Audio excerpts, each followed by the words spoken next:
శిక్షణా తరగతులు మొదలవుతున్నాయి.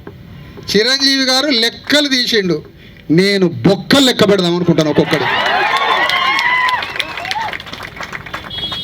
ఈశ్వరయ్య గారు, చిరంజీవి గారు శిక్షణా తరగతులు ఇవ్వాలి. శిక్షణా తరగతులు తెలంగాణ ఉద్యమంలో 20 లక్షల మందికి శిక్షణా తరగతులు. వారికి శత్రువు ఆంధ్రోడు కనపడ్డాడు, వాడు ఏడ దోపిడీ చేయండి ఇప్పటివరకు మాకు కనపడలే. నక్సలైట్లు, కమ్యూనిస్టులు శిక్షణా తరగతులు ఇచ్చారు, వాళ్ళు చెప్పిన సామ్రాజ్యవాద దోపిడీ ఎక్కడ కనపడలే. కానీ ఇప్పుడు ఈశ్వరయ్య గారు, చిరంజీవులు గారు నేను ఇచ్చే శిక్షణా తరగతిలో దొంగ శత్రువు మన ఊర్లోనే ఉన్న దొరరా అని చెప్పబోతున్నాం. అతను తప్ప శత్రువులందరినీ చూపించిండు, కానీ దోపిడీదారుడు అతనే దోపిడీదారుడు. అందుకనే తెలంగాణ గడ్డ మీద 9th షెడ్యూల్ అనే ఒక పార్లమెంటులో తల్లి గర్భం లాంటి రక్షణ కవచం అది.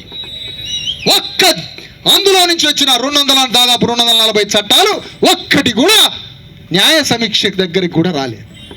అంత సురక్షితమైన చట్టం ఉన్నాక ఇన్ని రకాల వేషాలేసి హైకోర్టులో, సుప్రీంకోర్టులో, అన్ని కోర్టులల్లా ఈ విధంగా అభాసు పాలైండు కదా. ఒక్కటే మాట, రేవంత్ రెడ్డి పీల్చే శ్వాసని వదిలే గాలిని కూడా రాజకీయం చేసే నిపుణత గలడు, శ్వాసని కూడా రాజకీయంగా మార్చగలడు.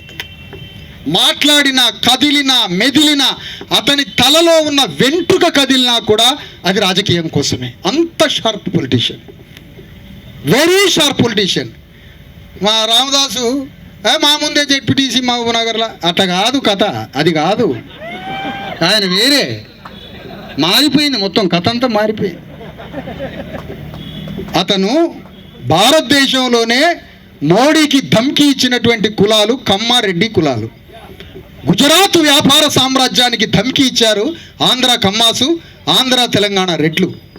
అలాంటి భారతదేశంలో, ప్రపంచంలో ట్రేడింగ్లో ఉన్నటువంటి రెడ్డి కమ్మ దొరల యొక్క రాజ్యాన్ని కాపాడుతున్నటువంటి రేవంత్ రెడ్డి చాలా షార్ప్ పొలిటీషియన్. ఆ షార్ప్ పొలిటీషియన్కి కౌంటర్ చాతుర్యంతో మనం యుద్ధం చేసి రేవంత్ రెడ్డిని, మనల్ని ఉసుగొలిపి రేవంత్ రెడ్డి మనల్ని బీజేపీ మీదకి ఎగదోయబోతున్నాడు.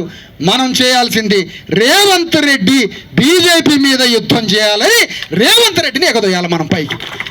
లేదంటే మనల్ని బీజేపీ మీద ఎగదోసి, టీఆర్ఎస్ మనల్ని బీజేపీ మీద ఎగదోసి, ఈ 2 పార్టీలు మనల్ని బీజేపీ మీద ఎగదోస్తే ఆ బీజేపీ తుపాకులు పెట్టి మన మీద కాల్స్తుంది, కాల్పులు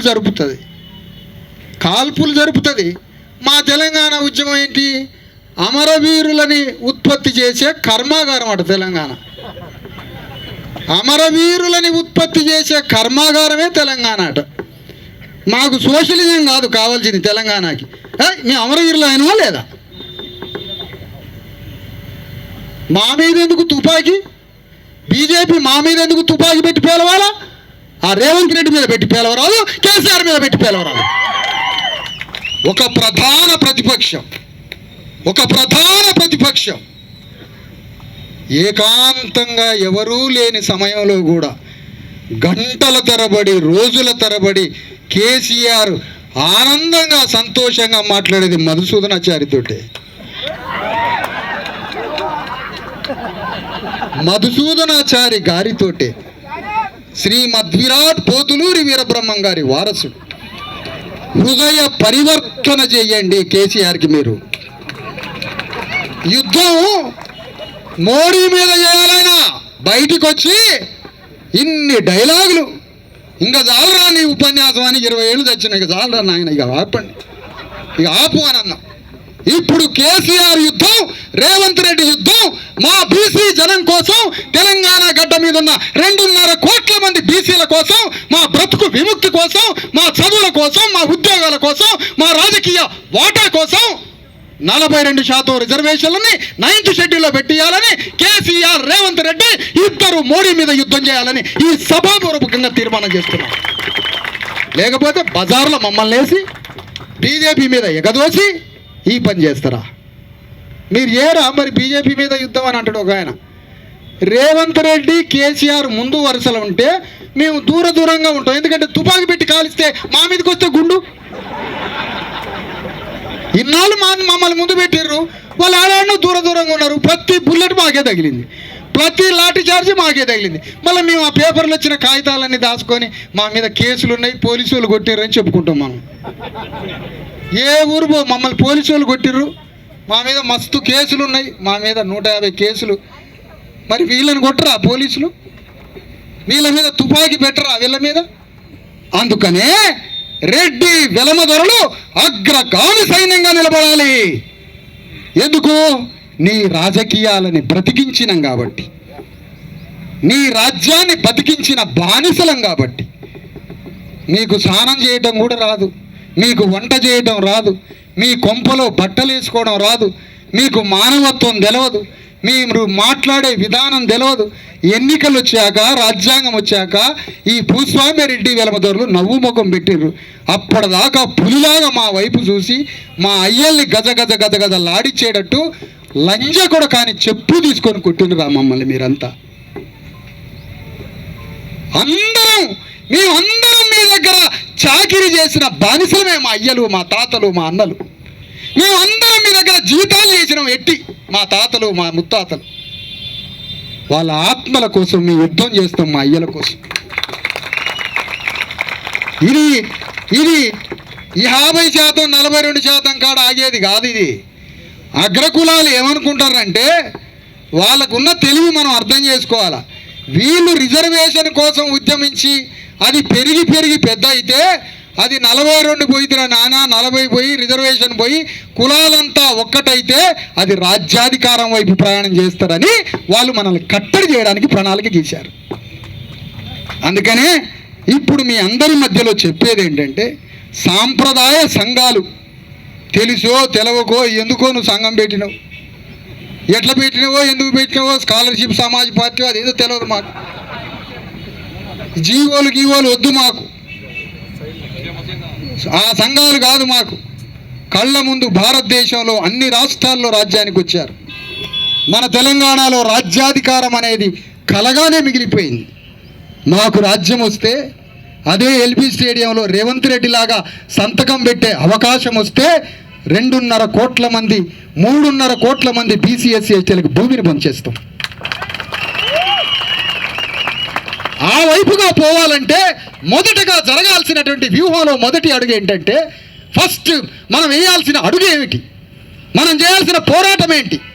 తెలంగాణ గడ్డ మీద భావజాల వ్యాప్తి, అది మీడియాలోనో మరొక మాటలోనో మరొక రూపంలోనో తెలంగాణ గడ్డ మొత్తం వ్యాప్తి జరుగుతూ ఉంది.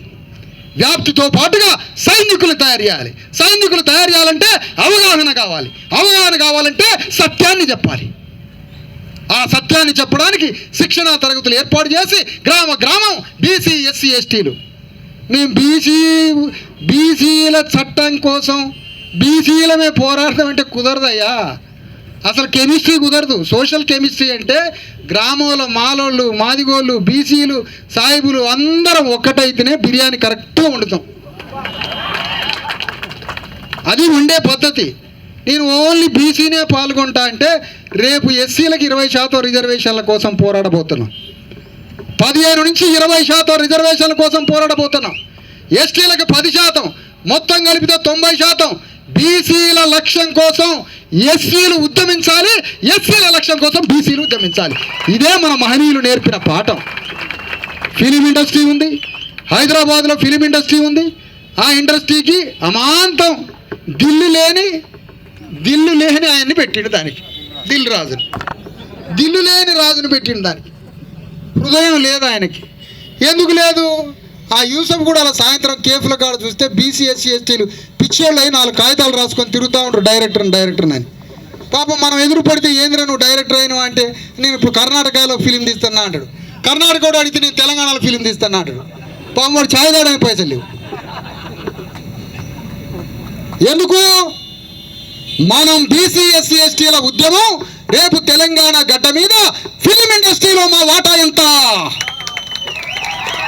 సినిమా పరిశ్రమలో మా వాటా ఎంత, ప్రేక్షకులకు కోట్ల మంది ప్రేక్షకులకు మేము ఒక్కొక్క సినిమాలో ఒక్క బీసీ ఎస్సీ ఎస్టీ కూడా అవకాశం ఎందుకు ఇవ్వట్లేదురా మీరు? ఎందుకు ఇవ్వట్లే? TV9 ఇంత వాదం వస్తుంది. TV9, TV5 మొత్తం మీడియా సంస్థ ఈటీవీ అని కదా మేము కనపడినే కనపడం. ఒక్క టీవీ కూడా మా భావజాల వ్యాప్తిని ఎందుకు ప్రచారం చేయట్లే? మేము ఒక్క నిర్ణయం, ఒక ప్రొడ్యూసర్ ఇప్పుడు సినిమా తీస్తున్నాడు 100 కోట్లు పెట్టి, మేము సినిమా చూడము తెలంగాణ బీసీ ఎస్సీ ఎస్టీలని ఒక్క నిర్ణయం తీసుకుంటే నిర్మాత పాయింట్ ఇప్పుడు దానికే ఉరి పెట్టుకొని సావాలవాడు. మొత్తం మీడియా రంగంలో ఇక నుంచి చెప్తున్నా, మీడియాలో 90% 90% న్యూస్ మా వర్గాల న్యూసే మీరు మీడియాలో చదవాలి, రాయాలి. మీడియాలో మా న్యూసే. మీడియాతో పాటుగా వ్యాపారాల్లో, కాంట్రాక్టుల్లో, సమస్తంలో జీవోలకు సంబంధం లేకుండా రేవంత్ రెడ్డికి దిల్లుంటే సమస్తం డిస్ట్రిబ్యూట్ చేయొచ్చు వితౌట్ జీవో. తెలుసా? న్యాయమూర్తులు లేరు, ఎమ్మెల్యేలు లేరు, కార్పొరేషన్ చైర్మన్లు లేరు. ఎవరు సప్పుడు కాకుండా చల్లగా అందరం ఒక ఉద్యమంలో ఉంటే ఎటన్నా ఇప్పుడు చల్లగా ఎక్కడ దాక్కొని మన పనిలో మనం దసరాకో గిసరాకో 4-5 ఇంటప్పుడు తాగి కూర్చున్నా అప్పుడు కోదండరామిరెడ్డిని విద్యాశాఖ మంత్రి చేతురాట.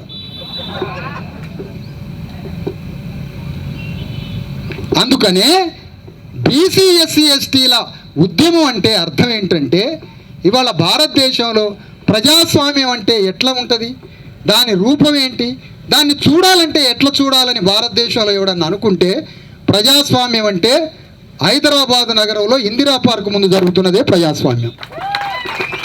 ఇది ప్రజాస్వామ్యం. ప్రజాస్వామ్యము అంటే సంపదలో, రాజ్యంలో ప్రతి తలకి లెక్క పెట్టే వాటాలు డిస్ట్రిబ్యూట్ చేయటం. That is republic state. అదే గణతంత్ర దేశం. గణతంత్రం అంటే అమెరికాలో గణతంత్రం, భారతదేశంలో కులాలను లెక్క పెట్టాలి.